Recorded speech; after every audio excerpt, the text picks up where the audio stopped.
Lieutenant governor Manoj Sinha की आज 6 बजे दावत पर डॉक्टर फारूक अब्दुल्ला ने किया लब्बैक।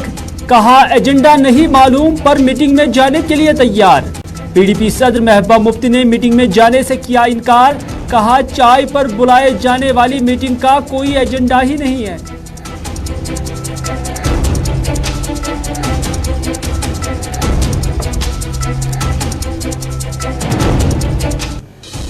सालाना अमरनाथ यात्रा के शुरू होते ही जम्मू के बेस कैंप से पहले जत्थे को एलजी मनोज सिन्हा ने किया कश्मीर के लिए रवाना। पहलगाम में यात्रियों को जिला इंतजामिया ने किया इस्तकबाल। 2 साल बाद हुई यात्रा में श्रद्धालु में जोशो जज्बे के साथ साथ खुशी की लहर भी तेज।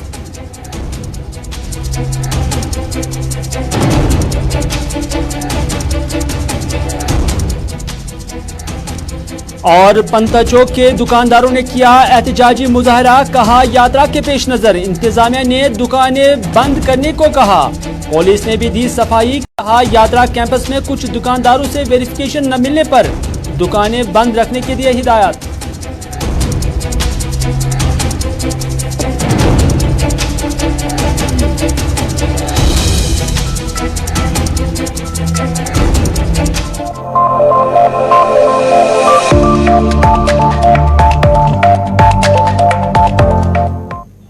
नाज़रीन आदाब, दोपहर के 4 बज चुके हैं। श्रीनगर के स्टूडियो से बराह रास्त आप देख रहे हैं प्रोग्राम स्पेशल रिपोर्ट अपने मेजबान मीर हिलाल हांजुरी के साथ। मुतअद्दिद खबरें आया चाहती हैं और इन खबरों के हवाले से जो मुकम्मल तफसीलात है वो हम आप तक पहुंचाएंगे। लेकिन आज दिन के अंदर जो सबसे बड़ी खबर है वो यही है कि लेफ्टिनेंट गवर्नर मनोज सिन्हा की जानिब से दावतनामा इरसाल किया गया है मुख्तलिफ पॉलिटिकल पार्टीज़ के सरबराहान को।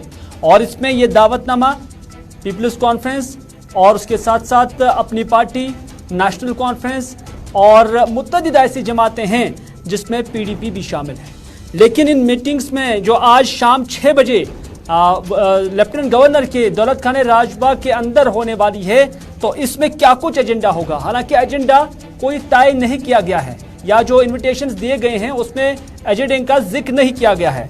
लेकिन इस हवाले से अब यही चीमा गोइयां चल रही थी, अब यही तबसरे चल रहे थे कि क्या पॉलिटिकल पार्टीज़ के सरबराहान या पॉलिटिकल पार्टीज़ के नुमाइंदगान इस मीटिंग में जाएंगे। क्योंकि जब उनसे पूछा गया तो उन्होंने कहा कि इन्हें मीटिंग के एजेंडे के बारे में कोई मालूमात नहीं है।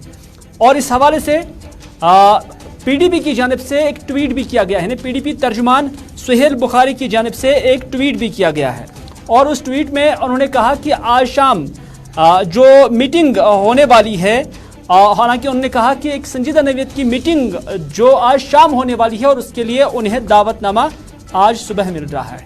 और इस पे उन्होंने तनकीद भी किया है और ये भी कहा कि जो इससे पहले वज़ीर-ए-आज़म नरेंद्र मोदी की सदारत में आल पार्टी मीटिंग हुई थी उसके नताइज क्या निकले।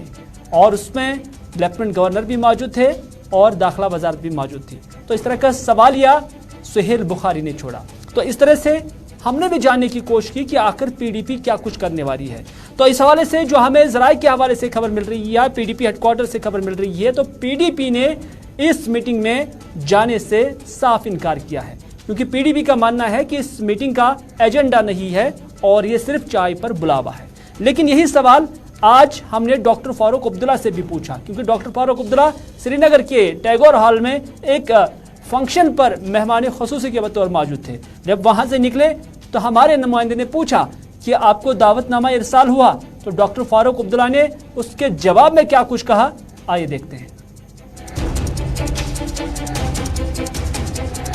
भैया मैं आज दिल्ली से आया हूँ, अभी मैंने कार्ड देखा है, मुझे कुछ पता नहीं है वहाँ क्या होने वाला, क्या करने वाला, उस पर कुछ लिखा नहीं है। मैं जा रहा हूँ और जाऊँगा, वहाँ देखें क्या हो। मुझे नहीं पता है कि वहां पर क्या कुछ होने वाला है। जो कुछ भी होने वाला है वहीं पर देखा जाएगा, लेकिन मुझे पता नहीं है कि वहां पर क्या कुछ होने वाला है। लेकिन डॉक्टर फारूक अब्दुल्ला ने इतना साफ कहा है कि वो इस मीटिंग के अंदर जाने वाले हैं। साउंड बाइट हमने आप तक पहुंचाई है। लेकिन अब फिर से ये सवाल है, क्या सभी पार्टियों के सरबराहान जाएंगे? और सभी पॉलिटिकल पार्टीज के अंदर अभी भी ये तजब्जुब है कि आखिर इस मीटिंग का मकसद क्या होगा, एजेंडा क्या होगा, और साथ ही साथ क्या ये खाली चाय होगी या कि फिर चाय के पीछे भी कुछ बातें हो सकती हैं और उन बातों का माने व मफहूम होगा। क्या कुछ ये हो सकता है, हमारे सीनियर साथी सनम एजाज इस वक्त हमारे साथ है, क्योंकि सनम एजाज ने मुख्तलिफ पॉलिटिकल पार्टी से, मुख्तलिफ एनालिस्ट से बात भी की है।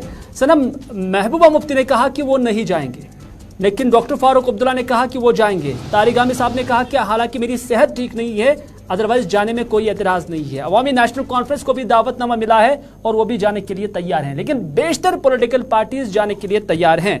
क्या कुछ हो सकता है, क्योंकि एजेंडा अभी तय नहीं है या तय होगा लेकिन इन्हें बताया नहीं गया है। देखिए हिलाल, एक खबर की हम अभी जो खबर हमारे पास मिली है, ये हम अभी ब्रेकिंग में चला सकते हैं कि फारूक अब्दुल्ला ने महबूबा मुफ्ती से बात की है और हमें जराया से मालूम हुआ है, जो पीडीपी के कुछ टॉप सोर्सेज से मालूम हुआ है कि फारूक अब्दुल्ला ने महबूबा मुफ्ती को मशवरा दिया है कि वो इस मीटिंग में आ जाए।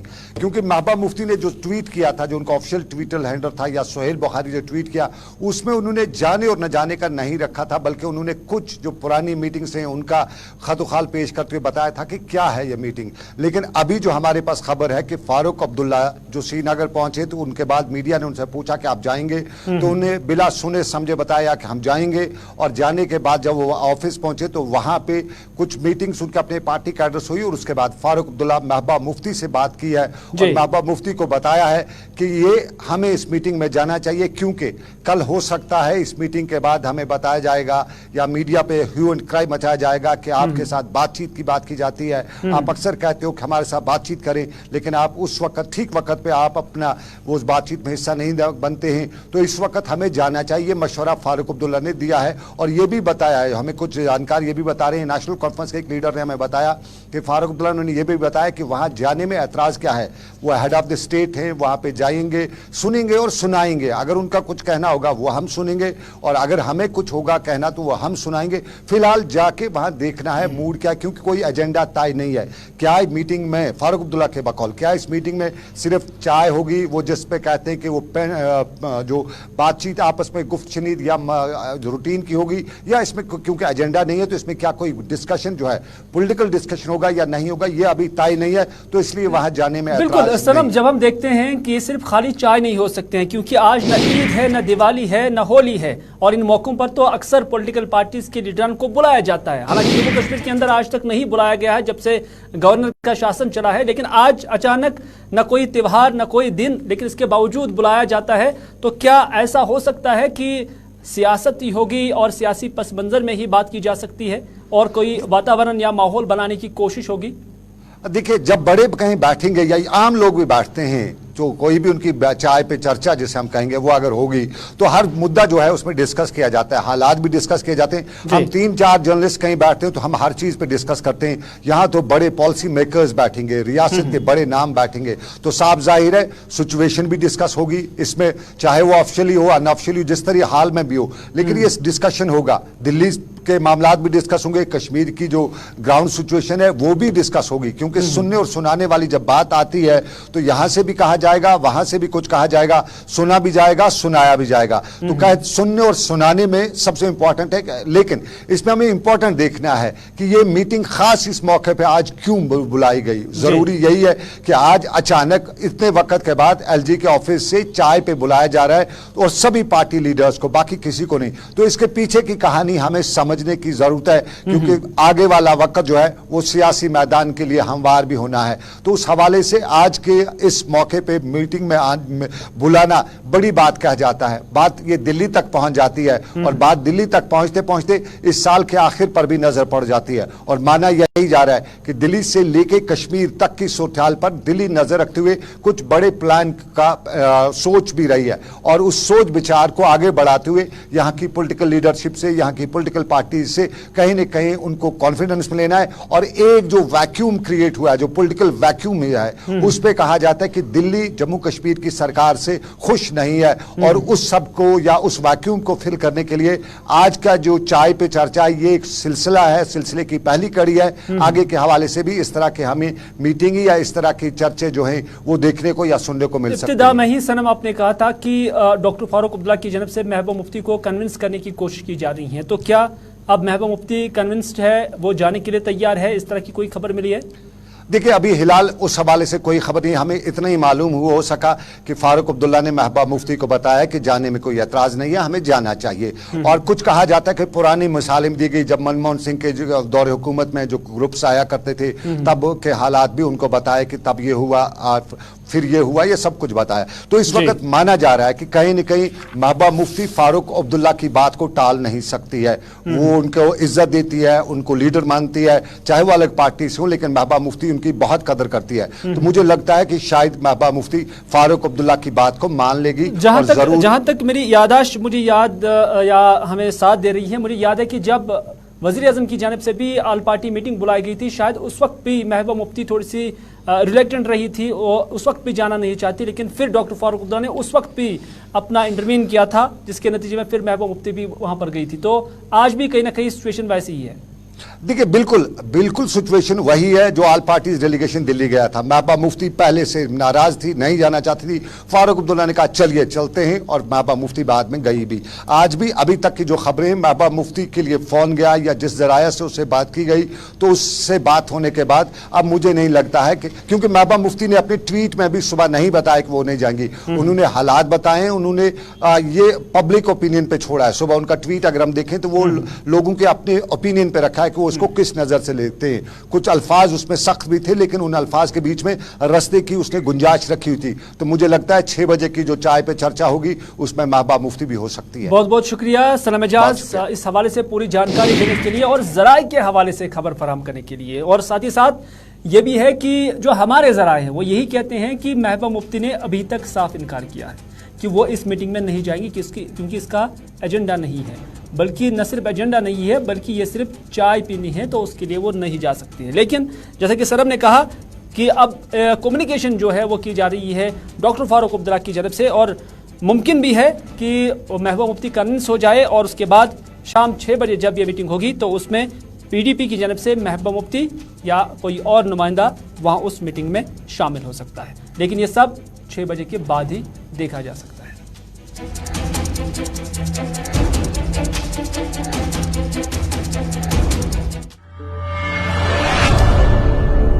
तो नाज़रीन, आज अमरनाथ यात्रा का पहला जत्था वादी कश्मीर वारिद हुआ और लगभग ठीक 2 साल के बाद ये यात्रा फिर से इस तरह रिवायती तौर पर फिर से शुरू हुई है। हालांकि जम्मू के भगवती नगर में जो बेस कैंप है वहां से लेफ्टिनेंट गवर्नर मनोज सिन्हा ने सुबह के लगभग 4 बजे के करीब इस पहले जत्थे को वादी कश्मीर के लिए रवाना किया और इस दौरान यहाँ पर नारेबाजी करते हुए जो श्रद्धालु हैं बड़े जोश जज्बे के साथ और खुशी के माहौल में वो वादी कश्मीर की तरफ रवाना हुए, जहां से वो 2 अलग अलग रास्तों के जरिए पहलगाम और गांदरबल के रास्ते से यानी बालतल के रास्ते से पवित्र गुफा में जाकर शिवलिंगम के दर्शन करेंगे। लेकिन जब जम्मू से इन्हें रवाना किया गया तो लेफ्टिनेंट गवर्नर मनोज सिन्हा ने उन्हें रवाना किया और उस मौके पर यहाँ पर जो एडमिनिस्ट्रेशन है उससे मुंसलिक काफ़ी सारे अफसरान भी थे और कुछ पॉलिटिकल लीडरान भी यहाँ पर मौजूद थे। तो उनकी मौजूदगी में ये जत्था अलग अलग गाड़ियों में कश्मीर के लिए रवाना हुआ। लेकिन अनंतनाग पहुँचते ही जो अनंतनाग के डिप्टी कमिश्नर हैं उन्होंने उन्हें इस्तकबाल किया। रास्ते में सिक्योरिटी के सख्त बंदोबस्त थे और रामबन से लेकर बानीहाल तक भी जो यात्रियों की इस्तकबाल के लिए जगह जगह पर इंतजाम किए गए थे और लंगर भी लगाए गए थे। और इस दौरान जो पुलिस है, CRPF है या बाकी फोर्सेस इदारे हैं उनकी जानिब से यात्रियों को सुरक्षा या उन्हें हिफाजत देने के लिए मुकम्मल इंतजाम किए गए थे। लेकिन अनंतनाग आते आते यहाँ पर डिप्टी कमिश्नर पीयूष संगला ने उनका इस्तकबाल किया है। जम्मू से लेकर कश्मीर तक इन यात्रियों के जोश जज्बे और इनके ख्यालात से मुतलिक जब उन्हें हमारे नुमाइंदों ने पूछा और उन्होंने क्या कुछ कहा, आइए आप भी देखिए। मैं आई हूँ दिल्ली से और मेरा नाम सानिया है और ये मेरा फर्स्ट टाइम मैं अमरनाथ जा रही हूँ। बट मतलब मैंने जब हम यहाँ से आ रहे थे घर से तो हम सोचे थे कैसे जाएंगे, तो रास्ते में आना तो रेयर था, तो हमने बहुत ट्रबल किया बट हम यहाँ पहुँच गए। और उसका प्रॉफिट हम देख ही सकते हैं कि यहाँ पे कितना अच्छा लग रहा है। और साथ में ना कोई डर नहीं है, कोई आतंकवादी की कोई चिंता नहीं है, क्योंकि जो हमारी सरकार है उन्होंने इतनी अच्छी व्यवस्था की है, टॉयलेट से लेकर पानी तक की बहुत अच्छी सुविधा कर दी और रहने तक की पूरी। और मतलब किसी चीज़ की चिंता ये नहीं, बेफिक्र होके जा सकते हैं हम कहीं भी यहाँ पर। मैं 13 साल से आ रहा हूँ। 13 साल से? हाँ 13 साल से। 2 साल कोविड के नहीं होते तो 15 होता। तो क्या लगता है कि 2 साल जो कोविड काल के चलते नहीं दर्शन हो पाए तो दिल में क्या रहता था? बहुत अफसोस होता है, बहुत माने। और आज मन कितना है? 6 महीने से तैयारियां कर रहे थे हम लोग। किस तरह की तैयारियां थी? अमरनाथ जाने की। बाबा बर्फानी की कृपा से हम 21 साल से लगातार आ रहे। पिछले साल कोरोना के चक्कर में यात्रा नहीं हुई, लेकिन फिर भी बाबा का आशीर्वाद लेने के हम दोनों भाई यमुनानगर से आए। ये संदीप कुमार, मैं राजेश कुमार जी यमुनानगर से आए। चाहे उन्होंने हमें बाल्टा से आके नहीं जाने, लेकिन फिर भी हम अपनी कोशिश पूरी करी। लेकिन जो बाबा जी की मंजूरी थी। उम्मीद है नाम सुंदर सिंह, बिजनौर से है सर, यूपी से। बहुत अच्छा काम हो रहा है सर, और कुछ दिक्कत आई है और आ रही है। कितने खुश हैं आप? प्रशासन में बहुत खुश है, बहुत अच्छा अरेंजमेंट है सर, बहुत अच्छा अरेंजमेंट है, सब खुश है सर। फूल मालाओं के साथ सर स्वागत किया गया है। पहली बार देखा गया फूल? जी जी जी जी, पहली बार देखा गया है सर। आप लोगों का और प्रशासन का बहुत बहुत धन्यवाद, और यहाँ के नागरिकों का भी बहुत बहुत धन्यवाद। आप बड़ी खुशकिस्मत हो, पहले जब से आपको क्या मनोकामना है? बहुत मनोकामनाएं हैं, बहुत अच्छा है। इधर हुकूमत की जानब से जो यात्रा है उनकी सिक्योरिटी के सख्त बंदोबस्त किए गए हैं, और इस हवाले से महबूबा मुफ्ती की जानब से भी ट्वीट किया गया है। और महबूबा मुफ्ती ने जो ट्वीट किया है वो हम आपकी नज़र करेंगे, क्योंकि महबूबा मुफ्ती ने इस ट्वीट में यही कहा है कि मुझे उम्मीद है कि 2 साल बाद हो रही इस यात्रा को भी कश्मीरी लोग ठीक उसी तरह खुश आमदीद करेंगे जिस तरह से वो यात्रा को आज तक करते आए हैं, क्योंकि कश्मीरियों की रिवायत रही है कि वो हमेशा से ही इन यात्रियों का इस्तकबाल और खैर मकदम करते आए हैं। लेकिन महबूबा मुफ्ती ने अपने ट्वीट के दूसरे हिस्से में लिखा है कि इसके बावजूद कि सिक्योरिटी के नाम पर सरकार ने यात्रा रूट पर दुकानें तक बंद करवाए हैं, असल सलामती का एहसास यात्रियों को हम कश्मीरी ही दिला सकते हैं। तो महबूबा मुफ्ती का ट्वीट आपने पढ़ा होगा और देखा भी है, और इसका ट्रांसलेशन भी मैंने आप तक पहुंचाने की कोशिश की है, जिसमें वो सरकार को जो अवंतीपुरा के अंदर, माफ कीजिएगा, पांता चौक के अंदर जो दुकानें बंद करने की बात आ रही है, तो उस पर उन्होंने तनकीद की है सरकार की, और कहा है कि असल सिक्योरिटी जो है वो कश्मीरी अवाम ही दे सकती है कि वो किस तरह से यात्रियों के साथ पेश आएंगे।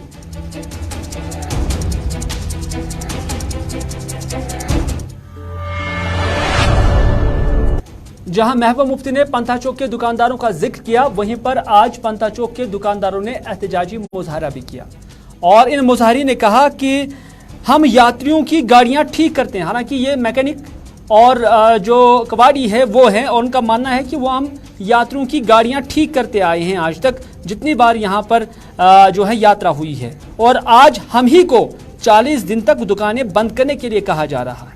ये इन दुकानदारों ने आज श्रीनगर की प्रेस कॉलोनी में आकर एहतजाज के दौरान किया, और उन्होंने कहा कि हम अपील करते हैं लेफ्टिनेंट गवर्नर से, यहाँ की इंतजामिया से, यहाँ की हुकूमत से कि हमें दुकानें चलाने की इजाज़त दी जाए या दूसरी जगह हमें मुंतकिल किया जाए। आखिरकार हमें भी बाल बच्चे हैं, सरकार हमें क्यों बेरोजगार कर रही है, ये सवालात उनकी जानब से पूछे गए। और एक और सवाल उन्होंने पूछा कि जहाँ यात्री यात्रा कर रहे हैं वहाँ पर हमारा भी त्यौहार यानी ईद आने वाली है, और जब हम बेरोजगार हो जाएंगे तो ईद पर क्या खाएंगे, क्या पिएंगे, क्या कमाएंगे, यह उनका सवाल था। हालांकि उनकी जानब से जो ये बातें कही गई हैं उसको पुलिस की जानब से क्लैरिफिकेशन भी दी गई है। पुलिस की जानब से क्या कुछ कहा गया है? पुलिस ने कहा है कि शहरी श्रीनगर समेत पांथा चौक में भी दुकानदार मामूल का काम जारी रखे हुए हैं, कोई पाबंदी नहीं है। अलबत्ता पुलिस का कहना है कि तकरीबन 1 दर्जन के आसपास जो मैकेनिकल और कुछ कबाड़ियों की दुकानें हैं जो यात्रा कैंपस के अंदर हैं, उन्हें बंद रखने के हिदायत दिए गए हैं। और पुलिस ने यह भी कहा है वजाहत में कि ऐसे दुकानदारों से कहा गया है कि वो वेरिफिकेशन करने के बाद अपना कामकाज जारी व सारी रख सकते हैं। ये पुलिस की जानब से भी कहा गया है। फिलहाल जो प्रोटेस्टर्स हैं वो क्या कुछ कहते हैं, उन्हीं की जुबानी सुनते हैं। हम पांथा चौक से वर्कशॉप वाले हैं। हम प्रोटेस्ट इसलिए यहाँ पे करने आए कि हमारी 40, 60, 50 दुकानें हैं वो आज हमें बंद कर देगी पुलिस ने। बोला 40 दिनों के लिए यहाँ मत आओ क्योंकि यहाँ पे यात्रा आने वाली है, यहाँ पे आप मत आ जाओ। हमारा यही मुतालबा है आपकी चैनल की वसादत से, हमारी ये आवाज़ आप आगे कर दो क्योंकि हमारी आवाज़ कोई सुनेगा। गुजारिश है, रिक्वेस्ट है, हम पीसफुली आपको ये रिक्वेस्ट करते हैं, हमारी मांगे आप पूरी कर दो, बाकी कुछ नहीं चाहते हैं। या तो हमारा कुछ और बंदोबस्त कर दो, वहाँ से निकालो, किसी और जगह छोड़ दो। हमारे घर में ईद आने वाली है, हम क्या करेंगे सर? ये हमारा बहुत ही टेंशन हो गया। सीपीएम के लीडर मोहम्मद यूसुफ तारिगानी की जानिब से एक साउंड बाइट आई है और ये साउंड बाइट उन्होंने जुबैर के बारे में, जो सहाफ़ी है जिसे दिल्ली पुलिस ने हिरासत में लिया है और उसके खिलाफ केस भी किया है, तो उस पर मोहम्मद यूसुफ तारिगानी ने कहा है कि आज की सूरत हाल में जुबान खोलना या सच बोलना जुर्म बन गया है। जो सरकार के हाँ में हाँ मिलाए वही हरफ आखिर बन गया है। जुबैर ने क्या गलती की थी साल 2018 के मामले पर जो आज उसे गिरफ्तार किया गया है?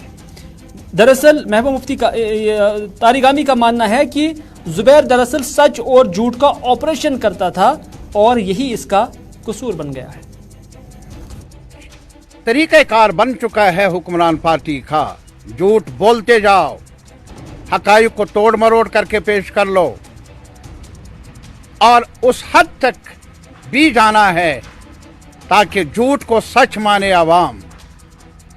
जुबैर और उसके साथियों की कोशिश क्या थी कि झूठ का पर्दाफाश हो, हक़ाइक़ को सामने लाया जाए और वो न्यूज़ आवाम तक पहुंचे, वो खबर आवाम तक पहुंचे जो हकीकी है, जो सच है। ये कसूर है जुबैर का और उनके साथियों का। जुबैर ही नहीं, अभी आपको मालूम होगा कि एक केस था सुप्रीम कोर्ट में और एक ह्यूमन राइट्स एक्टिविस्ट, उनको भी गिरफ्तार किया गया। वो इसलिए गिरफ्तार किया गया क्योंकि आज इंसाफ मांगना भी जुर्म बन चुका है। अफसोस है मुझे, कश्मीर में तो पहले ही मुंह बंद किया गया है, लेकिन आप पूरे मुल्क। इधर बांडीपुरा के अंदर आज बीजेपी की जानिब से एक तकरीब का इनेकाद किया गया था और इस तकरीब पर सुनील कुमार शर्मा, जो कि बीजेपी के सीनियर लीडर और साबिका वजीर भी हैं, उनकी जानिब से यहाँ तकरीर की गई और इस मीटिंग के दौरान उन्होंने कहा, खासतौर पर उन्होंने पीडीपी और नेशनल कॉन्फ्रेंस को, यानी दो खानदानों का नाम उन्होंने लिया और कहा कि इन्होंने जम्मू कश्मीर के लोगों के साथ इस्तेसाल किया है। लेकिन साथ ही साथ उन्होंने एक बात इसके साथ और जोड़ी है, यानी उन्होंने मुलाजमीन को भी धमकी दी है। उन्होंने कहा कि जो मुलाजमीन पीडीपी और नेशनल कॉन्फ्रेंस की चमचागिरी करते हैं, हालांकि उन्होंने नाम उनका नहीं लिया, लेकिन ये ज़रूर कहा है कि जो मुलाजमीन इनकी यानी पीडीपी और नेशनल कॉन्फ्रेंस की चमचागिरी करते हैं उन्हें सुधरने का मौका है। अगर वो सुधरते हैं, अगर नहीं सुधरते हैं तो हमें सुधारना आता है, वरना जिस तरीके से ऐसे लोगों को बाहर का दरवाज़ा दिखाया गया, यानी पीडीपी नेशनल कॉन्फ्रेंस को जिस तरह से बाहर का दरवाज़ा दिखाया गया, वैसे ही इन मुलाजमीन को भी सुधारा जा सकता है, क्योंकि हम सुधारना जानते हैं। क्योंकि इनके पास कोई जवाब नहीं था। इन्होंने 70 साल सिर्फ अयाशी की, लंदन से लेके अमेरिका तक घर बनाए, दुबई से लेके ब्रिटेन तक इन्होंने अयाशी की। इनके पास उस गरीब के लिए कोई जवाब नहीं था। बस तब तक इन्होंने चाइना और पाकिस्तान की रहनुमाई की। वहां से खून की नदियां बहती रहे और ये कहीं ट्विटर पे, मोबाइल पे आके एक स्टेटमेंट दे, कश्मीरी इनको अपना लीडर माने। भारतीय जनता पार्टी ने कि इन दो खानदानों से किसी कीमत पे बात नहीं होगी, इसीलिए आज वो चिल्ला रहे हैं ट्विटर पर। आज भी मैं मानता बहुत सारे मुलाजमीन आज भी इनकी चमचागिरी करते हैं। मैं सुंबल के इस मजबूत मंच से कहना चाहता हूं, सुधर जाओ, अभी भी मौका है, सुधर जाओ, वरना जिस तरीके से ऐसे लोगों को बाहर का दरवाजा देखना पड़ रहा है, बहुत जल्दी संभल के ये चाहे बरात में बैठे हो या किसी और महकमे में बैठे हो, अगर आपने सुन। तो नाज़रीन, ये था आज का स्पेशल रिपोर्ट। इसी के साथ दीजिए अपने मेज़बान मीर हिलाल हांजुरी को स्पेशल रिपोर्ट यहीं पर इख्तिताम करने की इजाज़त, इस वादे के साथ कि अगर ज़िंदगी रही तो आपसे फिर होगी मुलाकात। तब तक के लिए खुदा हाफिज़, फ़ी अमानिल्लाह।